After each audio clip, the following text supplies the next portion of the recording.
ಅಭಿನಂದಿಸಬೇಕು. ಮಾತಾಡಂದು ಹೇಳಿದ್ರೆ ಕೆಲವರು ತಿಮ್ಮಾಪುರ ಅವರು ರಾಜೀನಾಮೆ ಕೇಳ್ತಾರಂತೆ.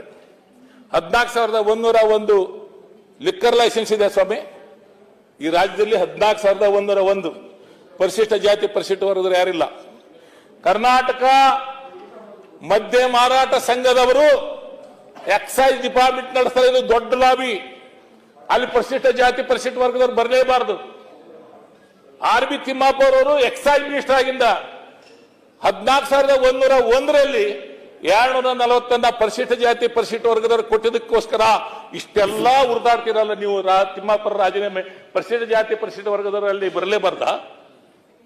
ಮೊನ್ನೆ 499 ಇನ್ಆಕ್ಟಿವ್ ಲೈಸೆನ್ಸ್ ಅಂದ್ರೆ ಟೆಂಡರ್ ಮಾಡ್ಬೇಕಂತ ಆಕ್ಷನ್ ಮಾಡ್ಬೇಕಂತ ಕೊಟ್ರೆ ಇವರು ನಮ್ಮ ಕರ್ನಾಟಕ ಮದ್ಯ ಮಾರಾಟ ಸಂಘದವರು ಹೋಗಿ ಸ್ಟೇ ತಂದಿದ್ದಾರೆ.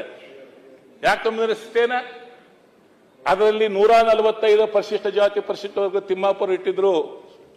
ಆದ್ರಿಂದ ಪರಿಶಿಷ್ಟ ಜಾತಿ ಪರಿಶಿಷ್ಟ ವರ್ಗದವ್ರನ್ನ ಈ ಮದ್ಯ ಮಾರಾಟದಲ್ಲಿ ತಂದು ಇವರು ಶ್ರೀಮಂತರು ಮಾಡ್ತಾರ ಅಂತ ಹೇಳಿ ಈ ಬಿಜೆಪಿಯವರು ಸಂಘದವರು ಎಲ್ಲ ಒಂದಾಗಿ ತಿಮ್ಮಾಪುರ ರಾಜೀನಾಮೆ ಕೊಡ್ತಾರೆ. ನಾಚಿಕೆ ಆಗ್ಬೇಕು.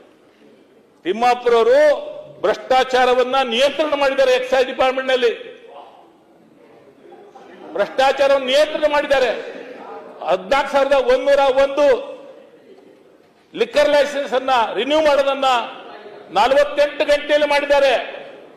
48 ಗಂಟೆಯಲ್ಲಿ ಮಾಡಿದ್ದಾರೆ. 5 ವರ್ಷದ ಅವಧಿಯನ್ನು ವಿಸ್ತರಣೆ ಮಾಡಿದ್ದಾರೆ. ಅಂತ ತಿಮ್ಮಾಪುರ ಅವರಿಗೆ ನೀವು ರಾಜೀನಾಮೆ ಕೇಳ್ತೀರಿ ಅಂತಂದ್ರೆ ದಲಿತ ವಿರೋಧಿಗಳಲ್ವಾ ನೀವು? ನಾನು ಅವರು ದಲಿತರಂತ ಹೇಳ್ತಾ ಇಲ್ಲ. ದಲಿತರಿಗೆ ಅವಕಾಶ ಕೊಟ್ಟಿದ್ದಕ್ಕೋಸ್ಕರ ವಿರೋಧ ಮಾಡುವಂತದ್ದು